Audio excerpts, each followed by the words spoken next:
Toronto's CN Tower is a Canadian landmark that's known worldwide. When it was completed in 1976, it was the highest freestanding structure in the world. It's 553 meters tall, or about 1,800 old-fashioned feet high. That's the length of 5.5 football fields. It's actually been named a wonder of the modern world. Yep, right up there with the Golden Gate Bridge and the Empire State Building. It gets a lot of attention, and tons of people visit the CN Tower, 2 million a year. But some of those visitors got more than they bargained for on July 16th, 2001. That day, two radical activists decided to do a dangerous and illegal stunt. The two men scaled the outside of the tower and unfurled a banner. That banner bashed the Liberal government and the U.S. government for allegedly being killers of the planet. Not doing enough to fight climate change was the charge. The men had to be rescued by firefighters. They were later charged and convicted for their dangerous stunt. Court heard the whole ordeal cost CN $50,000, but the two men only had to pay $3,000 in fines total. I guess the punishment didn't quite fit the crime. So who were these two men who created such havoc and made headlines worldwide? Well, they were both Greenpeace activists. One was a British guy, Chris Holden. The other fella has really climbed to new heights. He's now a Liberal cabinet minister, the heritage minister. 2 decades after his last dangerous stunt, this radical guy is pulling another one. In some ways, Mr. Speaker, it's even more dangerous than his first stunt. He wants to censor our online free speech. By now, many Canadians have heard of Bill C-10. It's actually interesting that way. Bills are discussed in this House, and most people don't pay attention. If you mentioned a random bill, the average Canadian likely wouldn't know what it's about or probably wouldn't care.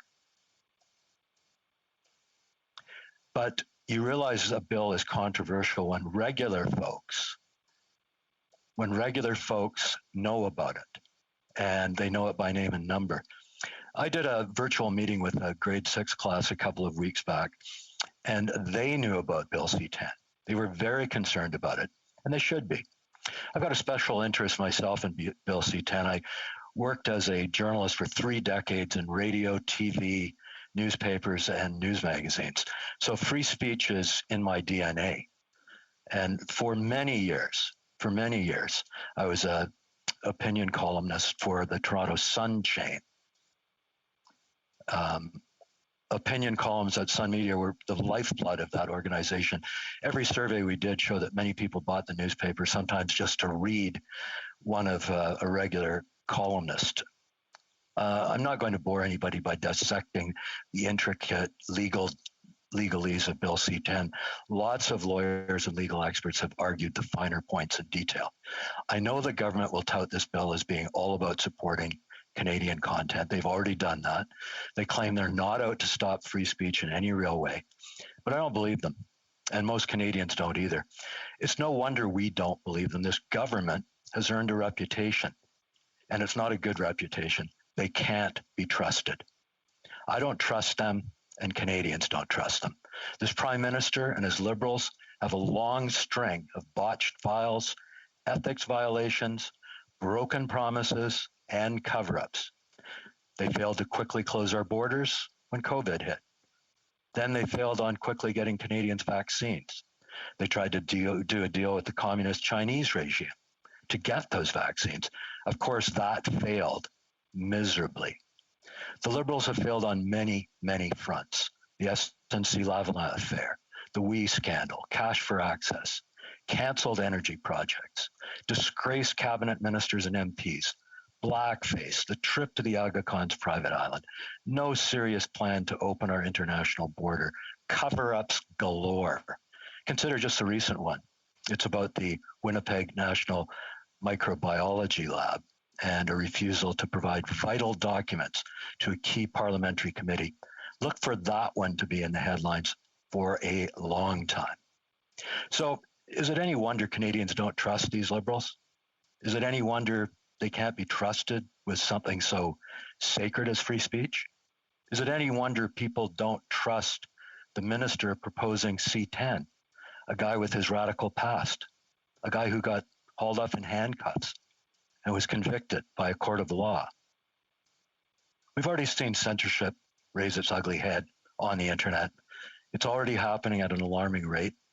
I bet every Canadian with a computer knows someone who's had a social media post flagged or deleted by big tech. It could have been for something so simple as a personal opinion about COVID rules. I'll bet many of us know people whose social media accounts have been suspended or even shut down. Suspended or shut down by big tech. And it's ridiculous. Some self-appointed 20-something is a judge at a big tech firm like Twitter or Facebook or YouTube. So it also seems that conservative voices are the ones that are often targeted by these censors. Strange how that works. Can you imagine what kind of censorship will happen if this Liberal government controls your online speech? I shudder to think of it. Now, some people might say, well, you're a member of the official opposition, so of course you'll slam any Liberal bill. Well, it's not just the official opposition. There are lots of people against this big brother bill, lots of people opposed to it. Every constituent I talk to wants me to fight against this bill. I can't recall one person coming to me to say, hey, Kerry, you've got to support Bill C-10. In fact, I've heard so much opposition to the bill, I decided to start an online petition against it. I was inundated with people signing it. I told them I'd send a letter of protest directly to the Prime Minister on their behalf, and that's exactly what I did. But speaking of opposition to Bill C-10, check out what Tim Denton said. He's a former National CRTC Commissioner. He's also the current chair of the Internet Society Canada chapter. Mr. Denton had this to say, quote, C-10 is clearly intended to allow speech control at the government's discretion.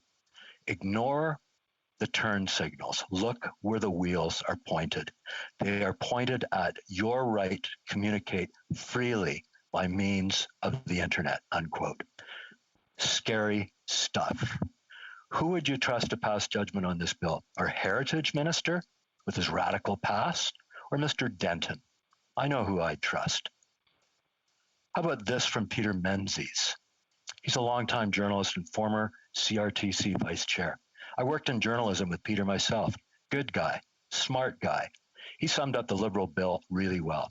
Quote, C-10 will place the internet under the control of the CRTC. Its 9 unelected, unaccountable commissioners will decide if your Facebook post or your YouTube video is appropriate content. End quote. My former colleague goes on to point this out. The Heritage Minister has promised more legislation to establish another regulatory panel to oversee what sort of things people may say on social media. All of this constitutes an outrageous abuse of government authority. We can see where this legislation could go. Maybe you don't like a government program or a policy or a politician and you speak out. Maybe you'll get blocked or canceled. There's lots of cancel culture out there to go around, and this legislation will only make things worse. The bottom line is this Liberal government cannot be trusted with our free speech. This minister with his radical, checkered past cannot be trusted with our free speech. Our free speech is too sacred to be imperiled by this terrible, dangerous legislation. Canadians are saying that loud and clear. Bill C-10 must be defeated. Our very democracy in Canada is at stake. Questions and comments. Questions et commentaires. The Honourable Member for Cumberland Colchester. Thank Thank you, Mr. Speaker. And, I guess we've just heard the platform speech for the next election. And while I admire the member's voice, you can see he's got training and background in delivery. I have to say, what does he have against performers, Canadian performers, being paid properly for their work online? The honourable member for Edmonton Griesbach. Well, Mr. Speaker, that again is the old divert the eye trick. It's like a sleight of hand. It's not about performers, Canadian performers. I know many of them.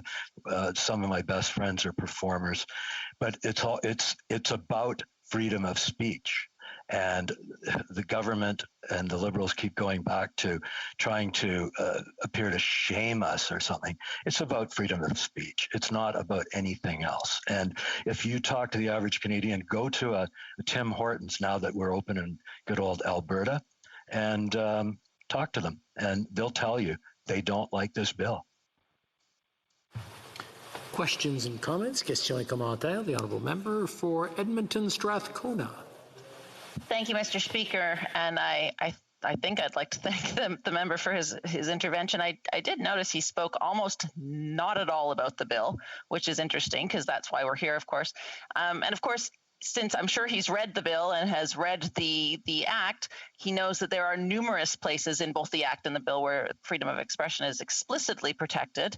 And while the Liberals may not be trustworthy, recall that the Bloc, the Green Party, and the NDP who have always stood up for freedom of expression, have a long history of that, have always stood up for net neutrality, also support this legislation. The only party that is against this legislation is the Conservatives. And I've heard from one Conservative MP that he's raised over $3,000 by fear-mongering around C10 in his riding. So I'm just wondering if the member would share how much money he's raised in his riding by fear-mongering on C10. The honourable member for Edmonton Griesbach. Well, you know what, Mr. Speaker, that's again another diversionary tactic because the NDP member does not understand the kernel of this. As I said, I'm not going to dissect this bill. I'm not a lawyer, but I know one thing. I know about freedom of expression. I was a journalist for 30 years. I talk to a lot of people, and I represent my constituents who tell me that they do not like this legislation, and they do not trust the Liberals, and the Liberals have not earned the trust on this bill. Simple as that. And that's the absolute truth.